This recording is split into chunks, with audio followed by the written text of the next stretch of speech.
Hello guys, स्वागत है आपका सिटीजन जी चैनल पर। और आज आप देखने वाले हो 2002 में आई मूवी कैबिन फीवर। ये एक हॉरर मूवी है और इसमें थोड़ी बहुत कॉमेडी भी है। इसके राइटर, डायरेक्टर और प्रोड्यूसर हैं one of my favourite director Eli Roth. और ये मूवी कई मायनों में खास है क्योंकि ये इलाई रोथ की डेब्यू मूवी है एज अ डायरेक्टर और उनकी बनाई 4 हॉरर मूवीज में से ये पहली मूवी है। जी हाँ, इलाई रोथ ने अभी तक सिर्फ 4 ही हॉरर मूवीज डायरेक्ट की हैं और चारों ही मास्टरपीस हैं। Cabin fever, hostel, hostel part 2 और द ग्रीन इन्फर्नो। और ये सारी मूवीज आपको इस चैनल पर मिल जाएंगी। इस वीडियो के बाद आप इन्हें भी जरूर देखना क्योंकि आप डेफिनेटली इन्हें मिस नहीं करना चाहोगे। अगर इतने से भी ये मूवी आपको खास नहीं लग रही तो बता दूं कि ये मूवी एक रियल लाइफ एक्सपीरियंस पर बेस्ड है जो कि इलाई रोथ के साथ ही हुआ था और इसके बारे में मैं आपको इस वीडियो के एंड में बताऊंगा इस मूवी से जुड़े इंटरेस्टिंग फैक्ट्स के साथ। तो कैबिन फीवर फ्रेंचाइज में टोटल 4 मूवीज हैं जिसमें सेकंड पार्ट एक सीक्वल है और थर्ड पार्ट एक प्रीक्वल और फोर्थ पार्ट इस मूवी का रीमेक है। तो इस सीरीज में आप इसके 3 पार्ट्स देखने वाले हो। रीमेक को मैं एक्सप्लेन नहीं करूंगा क्योंकि वो एग्जैक्ट इसकी कॉपी है। तो ऐसी ही और सीरीज देखने के लिए चैनल को सब्सक्राइब करके बेल नोटिफिकेशन जरूर से ऑन कर लो ताकि मुझे सीरीज बनाने की मोटिवेशन मिलती रहे और आपको सीरीज की नोटिफिकेशन। तो अब ज्यादा देर ना करते हुए जल्दी से स्टोरी स्टार्ट करते हैं।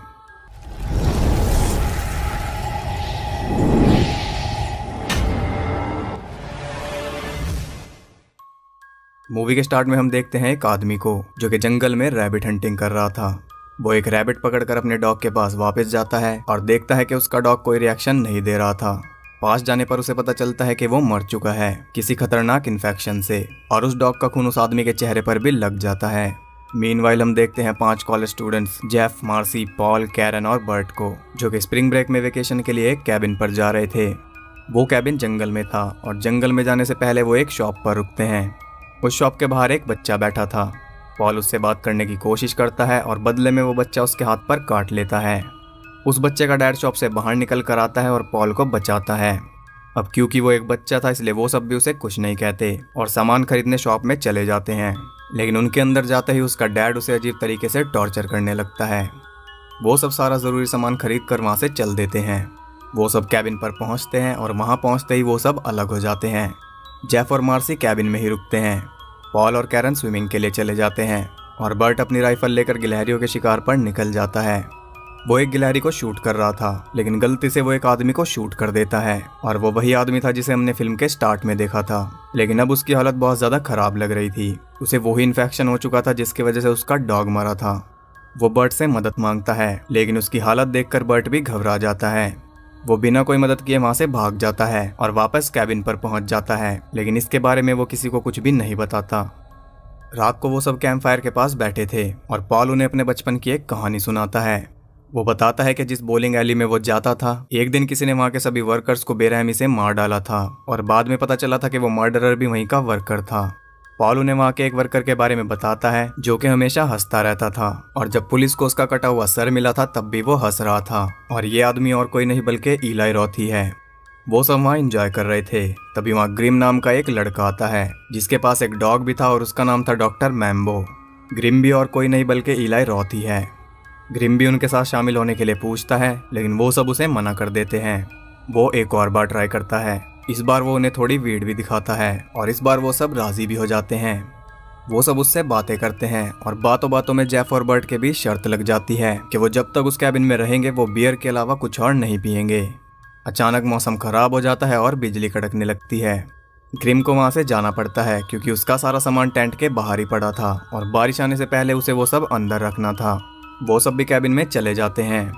कुछ देर बाद कोई उनका डोर नॉक करता है और वो सोचते हैं कि ग्रिम वापस आ गया है लेकिन दरवाजे पर वही इन्फेक्टेड आदमी था और उसकी हालत और ज्यादा बदतर हो चुकी थी।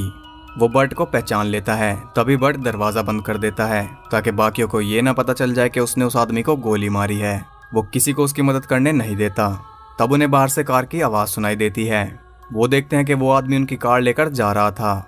वो सब जल्दी से बाहर जाते हैं और उसे रोकने की कोशिश करते हैं। इसी बीच वो कई बार उनकी कार में खून उगल देता है।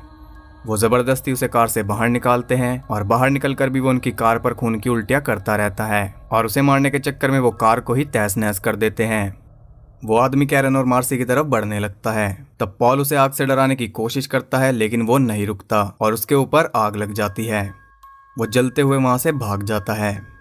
इसके बाद उन्हें नींद तो बिल्कुल भी नहीं आती। वो किसी तरह रात काटते हैं। सुबह होते ही जेफ और बर्ट किसी मैकेनिक को ढूंढने जाते हैं और मार्सी भी अकेली ही मदद की तलाश में निकल जाती है। हम देखते हैं कि वो इन्फेक्टेड आदमी मर चुका है और उसकी बॉडी एक वाटर रिजर्वर में पड़ी है और उसी रिजर्वर का पानी उस कैबिन में जा रहा है, यानी कि वो सब अब इन्फेक्टेड पानी पी रहे हैं। उधर जेफ और बर्ट एक फार्म पर पहुंचते हैं जहां उन्हें एक औरत मिलती है। वो उससे मदद मांगते हैं।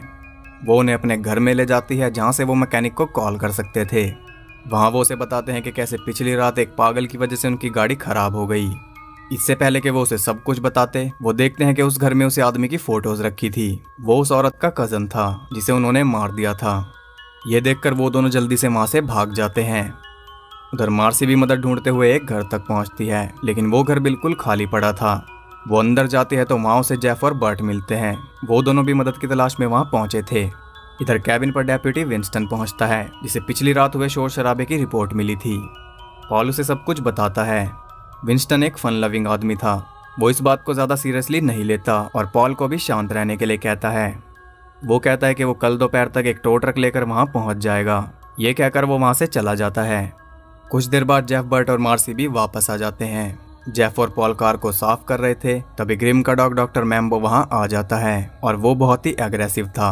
वो भौंकता हुआ उनकी तरफ बढ़ने लगता है। तब मार्सी राइफल से शूट करके उसे वहाँ से भगाती है। वो सब डिस्कस करते हैं कि अब उन्हें क्या करना चाहिए। बर्ट कहता है कि वो कार को फिर से चलने लायक बना सकता है, जिसके बाद वो सब वहाँ से निकल सकते हैं।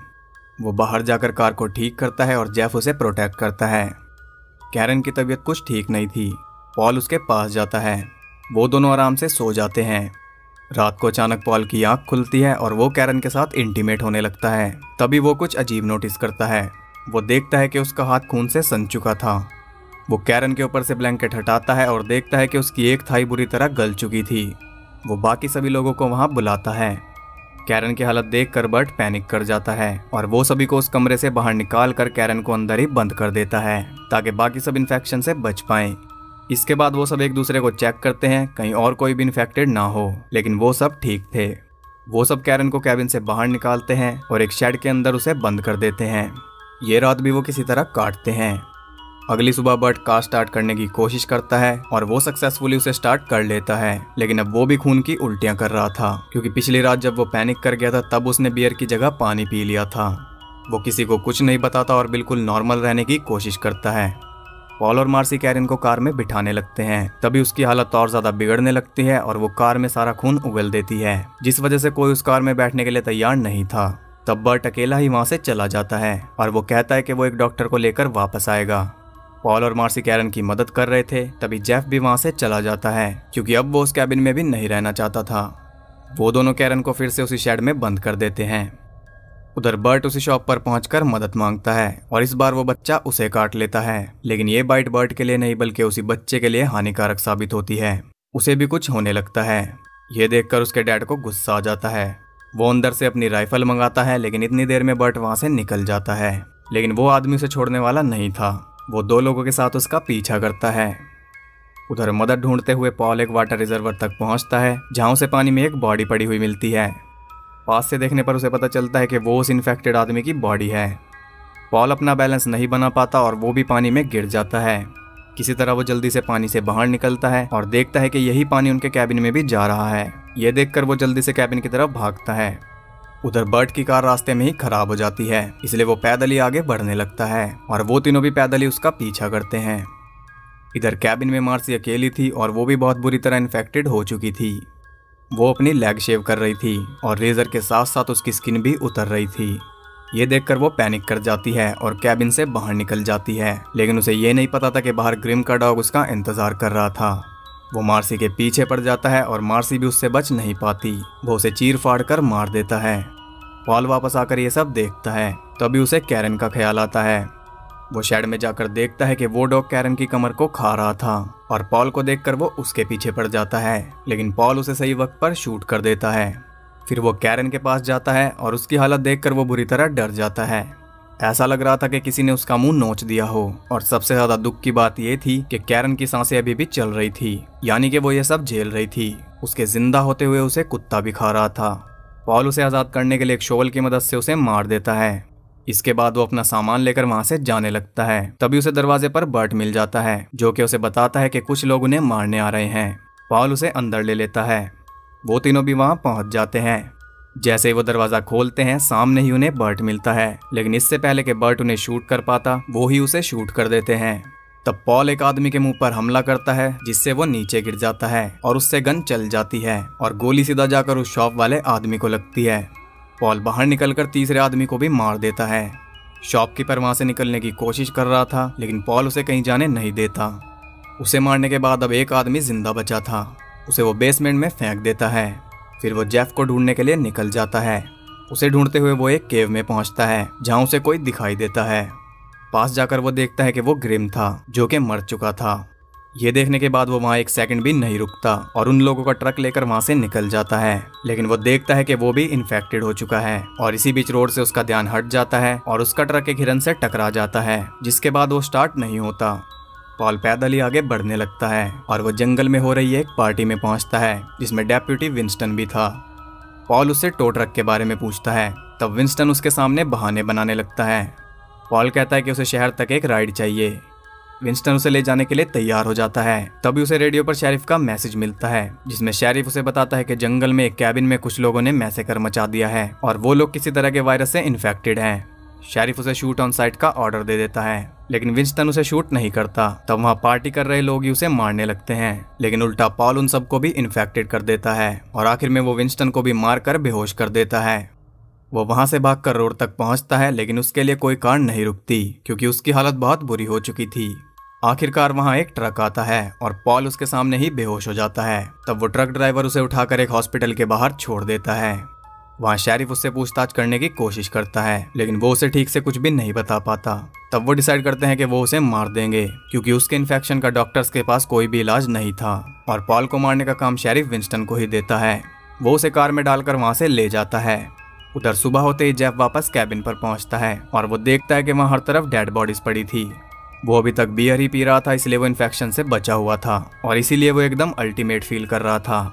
वो खुशी खुशी वहाँ से जाने लगता है। तभी पुलिस उसे भून देती है।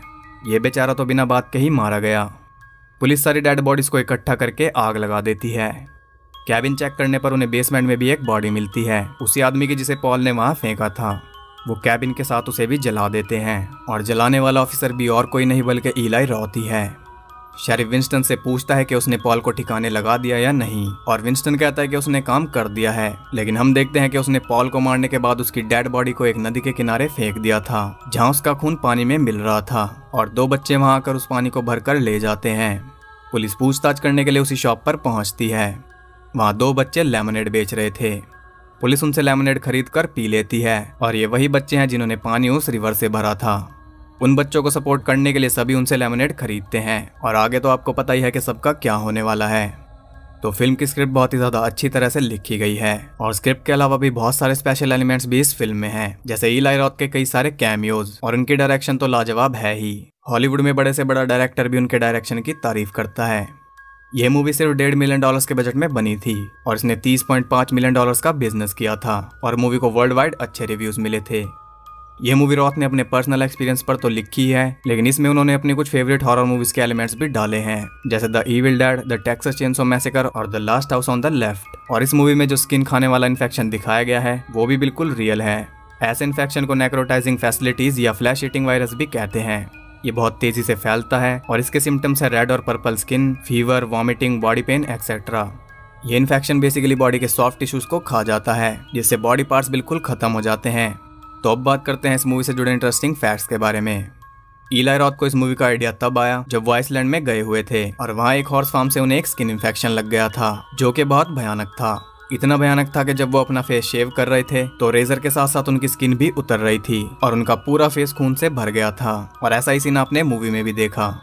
मूवी में आपने बहुत कुछ देखा, लेकिन आपने एक चीज नोटिस नहीं की कि एक्चुअली एक भी मेन एक्टर इन्फेक्शन से नहीं मरता। सोचिए, फिल्म का एक ब्लडी सीन शूट करते वक्त राइडर स्ट्रॉन्ग एक वॉक के लिए निकल गए थे। कुछ ही दूर उन्हें 35 स्कूल गर्ल्स का एक ग्रुप मिला जो कि फील्ड ट्रिप पर थे। राइडर को देखकर वो सब पागलों की तरह चिल्लाने लग गई क्योंकि वो सर से पैर तक ब्लड में कवर था। राइडर वहां से भागा और लड़कियों ने उसका पीछा किया और वो सब क्रू के पास पहुंच गए। वहां उन लड़कियों को पता चला कि वो फेक ब्लड है और इसके बाद राइडर फिल्मिंग के दौरान कभी भी घूमने नहीं गए। ऐसा ही कुछ क्रू मेंबर रॉबर्ट जोन्स के साथ हुआ था जब वो फिल्म की शूटिंग खत्म होने के बाद एक बीच में से कटी हुई फेक बॉडी को अपने घर ले जा रहे थे। रास्ते में पुलिस ने उन्हें गन पॉइंट पर रोका क्योंकि उन्हें लग रहा था कि वो बॉडी रियल है। पुलिस ने उन्हें गन पॉइंट पर ही रखा जब तक उन्होंने कंफर्म नहीं कर लिया कि वो एक प्रॉप है। लेजेंडरी डायरेक्टर पीटर जैक्सन ने the Lord of the rings the return of the king के प्रोडक्शन को 3 बार रोका सिर्फ अपने क्रू को ये मूवी दिखाने के लिए। जैक्सन इलाई रॉथ से बहुत ज्यादा इम्प्रेस थे और ये इलाई रॉथ के लिए बहुत बड़ी बात थी क्योंकि वो जैक्सन की cult classic movie brain dead के बहुत बड़े फैन हैं, जिसकी वीडियो आपको चैनल पर मिल जाएगी। इस फैक्ट से हमें पता चलता है कि इलाई रॉथ का काम कितना बेहतरीन है कि जिन जिन लोगों के वो फैन थे आज वो सब उनके फैन हैं, जबकि उन्होंने गिनती की कुछ ही फिल्में बनाई हैं। इस फिल्म के साउंड मिक्सर जॉन नेफ ने रियल फ्लैश ईटिंग इन्फेक्शन को सरवाइव किया था, जो कि उन्हें लगा था हॉस्पिटल में एक माइनर सर्जरी के दौरान। उन्हें नॉन स्टॉप 13 दिन तक इंटेंसिव मेडिकल केयर में रखा गया था। जेफ ने कहा कि इस मूवी का मेकअप 100% एक्यूरेट है। वो इन्फेक्शन रियल में बॉडी की ऐसी ही हालत करता है। इस मूवी को $3.5 मिलियन में लायंस गेट ने खरीद लिया था, जो कि हॉरर में एक जानी मानी कंपनी है। उन्होंने 2003 में इस मूवी को वर्ल्ड वाइड रिलीज किया और ये 2003 में लायंस गेट की खरीदी सबसे लोएस्ट बजट मूवी थी, जो कि उनके 2003 की सबसे हाईएस्ट ग्रोसिंग फिल्म बनी और ये मूवी 2003 की सबसे ज्यादा प्रॉफिटेबल हॉरर फिल्म थी। लेकिन अगले साल लायंस गेट ने एक और मूवी रिलीज की जो कि इससे भी कम बजट की थी और उसने इससे कई गुना ज्यादा कमाई भी की। उस फिल्म का नाम है सॉ।